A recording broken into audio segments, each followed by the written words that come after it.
Thank you. All right, I have basically almost no time left because of our, well, yeah, I used 5 minutes of your time. All right, motors. We're going to talk about motors. Spin. The opposite of a alternator.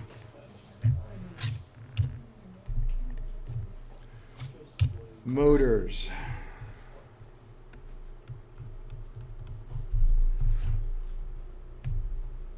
All right, you should be able to say something like this. What is a motor? How would I define a motor? Opposite of a generator. It turns electrical energy into mechanical. Thank you. Let's be FAA minded like. How would they do that? Man, where was that earlier?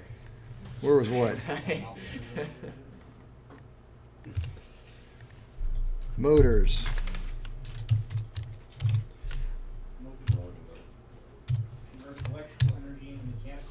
Converts electrical energy into mechanical energy.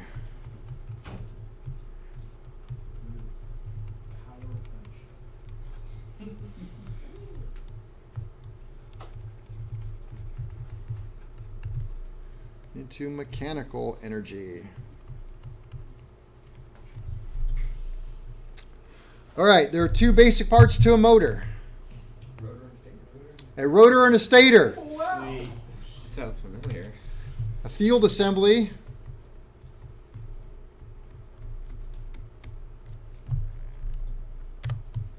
And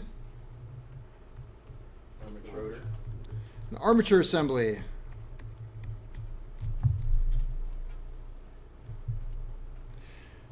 Motor could easily be compared, I can't write everything, compared to a generator. The construction is similar, works on the same principle, but in reverse. So if we want the motor to go faster, we would... Yeah, okay. The difference is with the motor, you don't have a 3-unit motor control. So basically, it's kind of what you get. So you're going to match the motor to the job. So you just, you can have a rheostat and you can control the field if you want. Like our magneto test stand, which is what it's called. You guys call it, what do you guys call it? Something crazy. The coming in speed tester. Yeah, really fun. Yes. It has a motor on it with a control on it. So, but that's not a DC motor either. That is an AC motor, which is different. So, all right. DC motors are classified into 3 groups.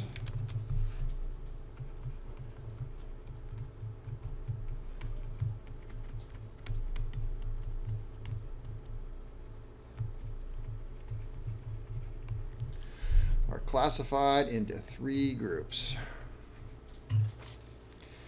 And those groups are small, medium, and large. Series, shunt, and compound wound. So series, series, shunt, and compound wound. Does that sound familiar? It sounds almost like a generator. Sounds like a motor. Sounds like a generator. All right, all motors must consider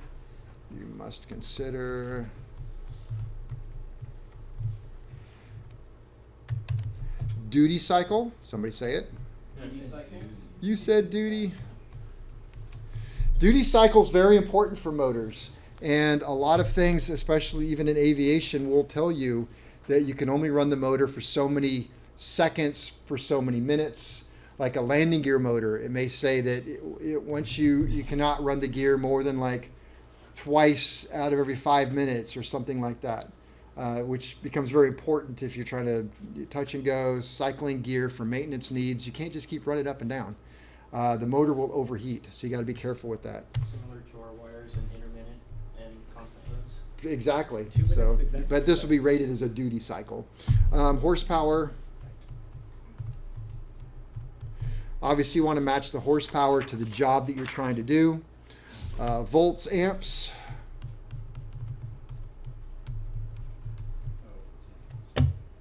For obvious reasons, you would not run a 12-volt motor in a 24-volt system. And RPM. So we have all of those needs and things we have to think about.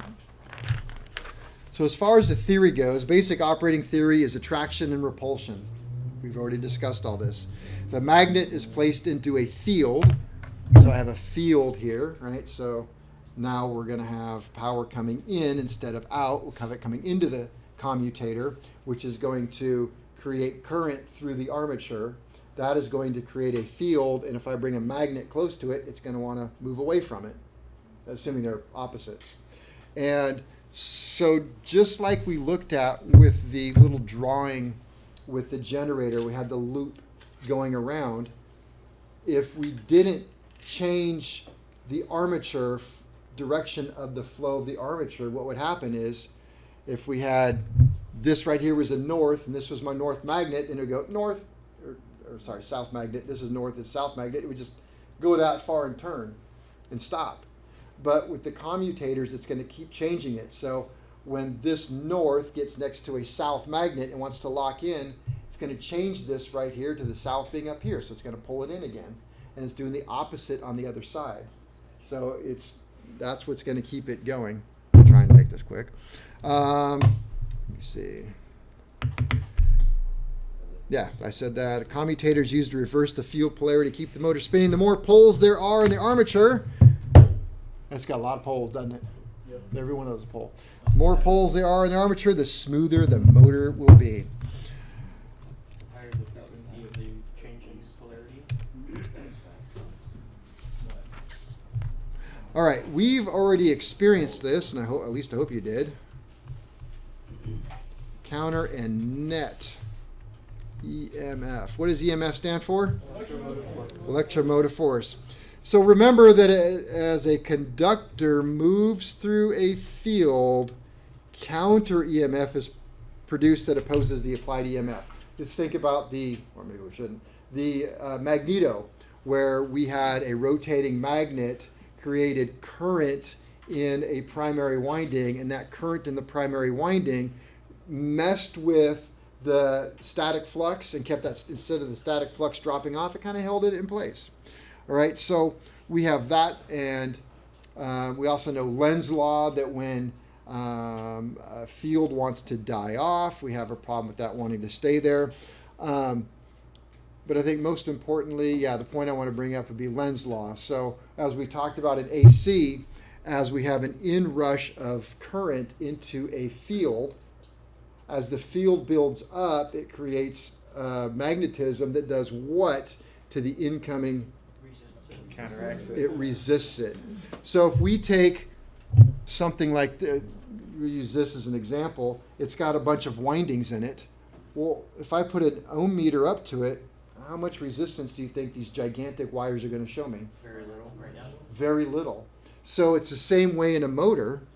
We have the field windings, which in that generator that got all nasty, those field windings right there, they're gigantic wire. And if I were to check it with an ohm meter, I would see there's very little resistance in the field windings. And this has very little resistance as well, correct? Yes. Okay, but when I add power to it and the power goes through it, it creates a magnetic field which creates internal resistance. So that's the counter EMF that we're talking about. So that's why when you start up a motor, you're going to see an inrush of current that will make the meter tend to go way over to one side and slowly work its way back. So as the motor spins, it creates counter EMF. And you need that counter EMF. Otherwise, you kind of have a dead short. So that's what it works on. So let's see. Motor must therefore, let me see. Conductor moves through a field. Counter EMF is produced that opposes the applied.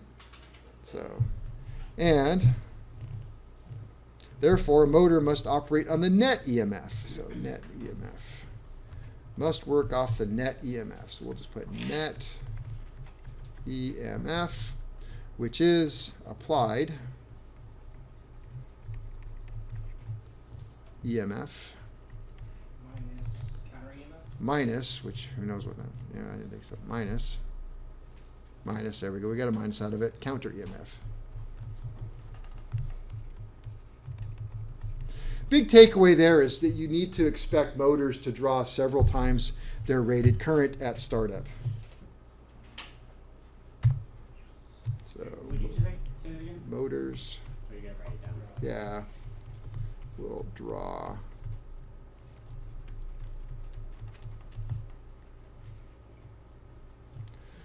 let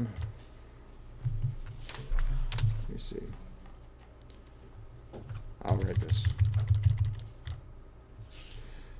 The current draw at startup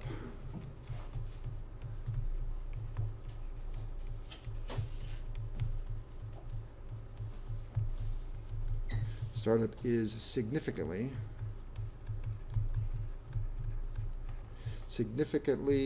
higher than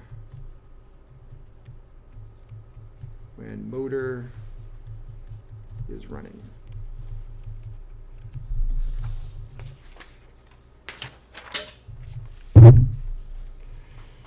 Startup current is sometimes more than the motor can handle, and resistors may be added in series until the motor is up and running. The construction, similar to DC generator. We got the stator, got the rotor. Some motors actually have permanent magnets installed now. Let me see. Windings. Oh, crap. There's just too much to go over here. I hate to rush this. Series wound. Coils are in series with the armature. We covered that. Since all the current flows through the windings and the armature, this produces a lot of torque.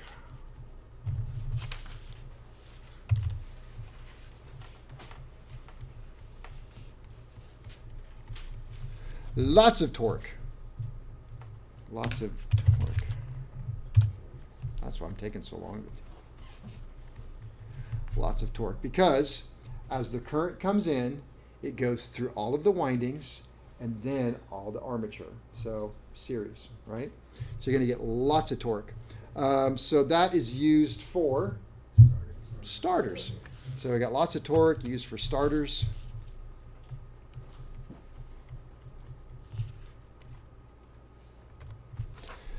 And let me see, landing gear, similar equipment, susceptible to runaway.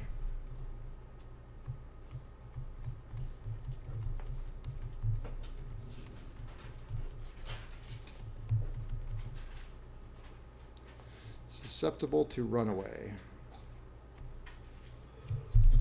Which means that if you wanted to see if a series wound motor was working, and so you set it on the floor and you take some jumper cables and put it to the battery and stick it on there, it's going to dynamic disassembly itself if you don't stop it, because it just keeps on going until it disintegrates.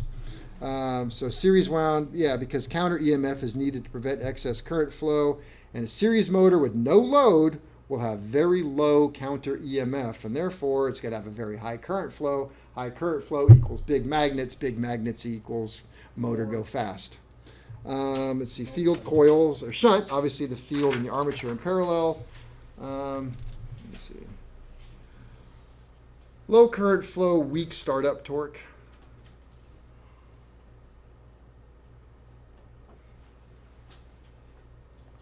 Let me see.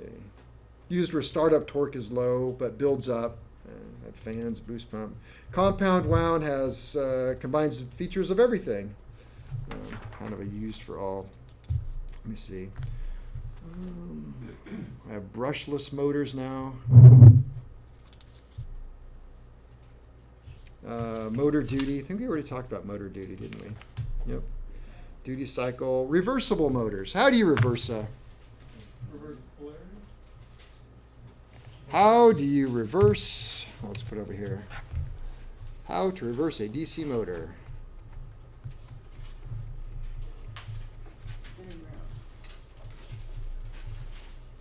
How to reverse a DC motor.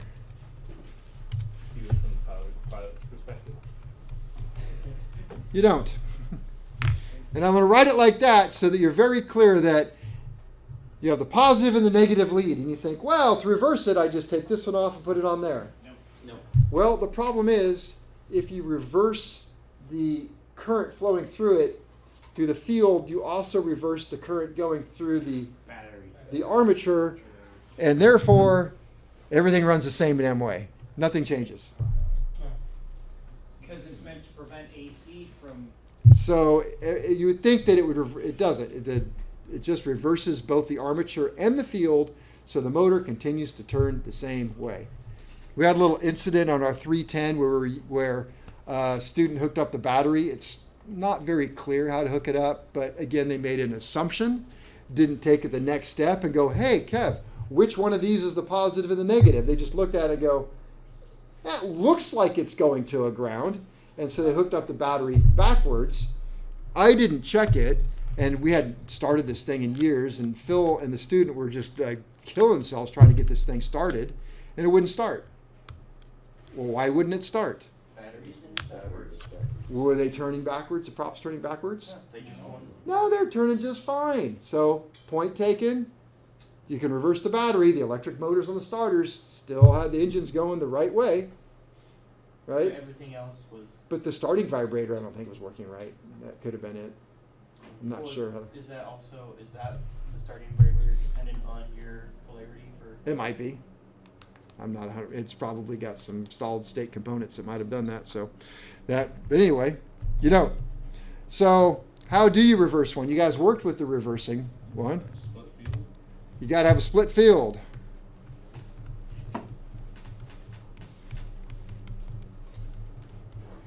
Which is a motor that has a right-hand field and a left-hand field, which means you have to have how many wires? 3. 3 wires. All right.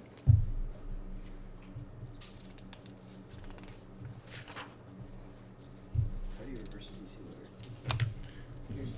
Just turn it around. What's the specific kind of? What kind of motors do you think Teslas use for the? Since they have 4 motors, one on each tire, do you think they use Oh, it's compound? Or just 2? I thought you combine aftermarket where they have 4 motors. Maybe you can. I don't know. I think dual motors. Anyway, what kind of motors do you think they use? I don't know. I keep meaning to look that up, but I just found out the other day the big motors in the back, the small ones. No, sorry. The big ones in the front, the small ones in the back. Well, they want to bias to the front, safety. Yeah, I guess they are. I didn't know that. Okay. Some of these motors have clutches and brakes built into them. Takes a while for an electric motor to stop. It would be a crying shame if you're using that for like landing gear and the motor comes up and the gears hit the stop. It goes, you know, or flaps that hit their limit switch as they're coming up and the motor takes a while to wind down. It just binds everything up and, you know, stretches out all the cables. Well, that's just what you get, you know. Okay, so DC motors. I wish I had way more time. We can stay late. Spent too much time talking about other stuff. Now we have AC motors. And I have some vidges that I could do with the AC motors. They are also in Canvas, so you could watch those. I think I put them up in Canvas because I was worried I'd run out of time. So they're pretty short. But with AC motors,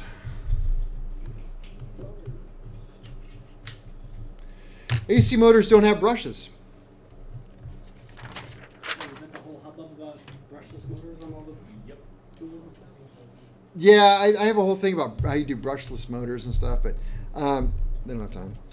AC motors, let's see, benefits, less expensive, can operate without brushes, means no arcing, made smaller, operate at higher speeds. There are 2 principal types. So 2 principal types. 2 principal types. Induction and synchronous.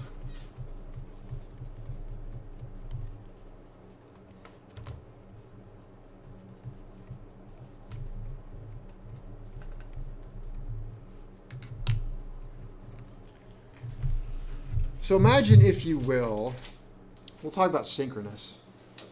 I have, and this just happened to be sitting here, and this works great. I have a like 3-phase, this is 3-phase, and I have this, and I'm going to make a motor out of it, which is exactly what we would do with a synchronous motor.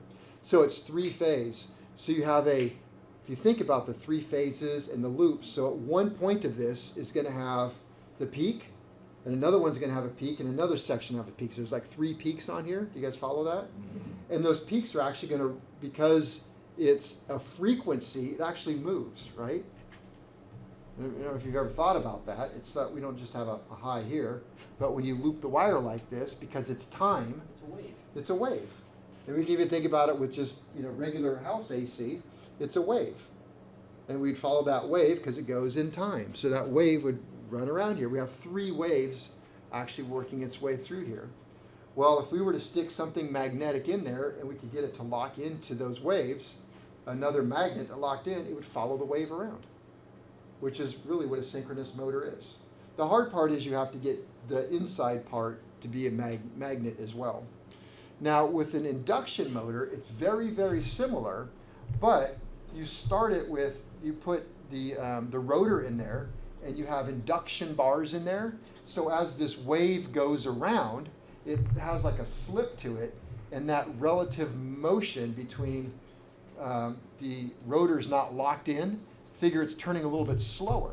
So that means these waves are passing over it, but still dragging it with. But that passing over it is magnetic induction. So we take magnetic induction into the middle rotor, and that will follow it around. So that is your induction motor. So the induction motor, so Honestly, that's about all my notes right there. the magnet's spinning like if it had a weight attached to it. So it makes I'll tell you what, let's see. I think we have enough time we can do this. Let's see. I don't think we have time for brushless alternator. Motors, sorry. Yeah, we did that. We talked about that. Sorry. Induction motor. The invention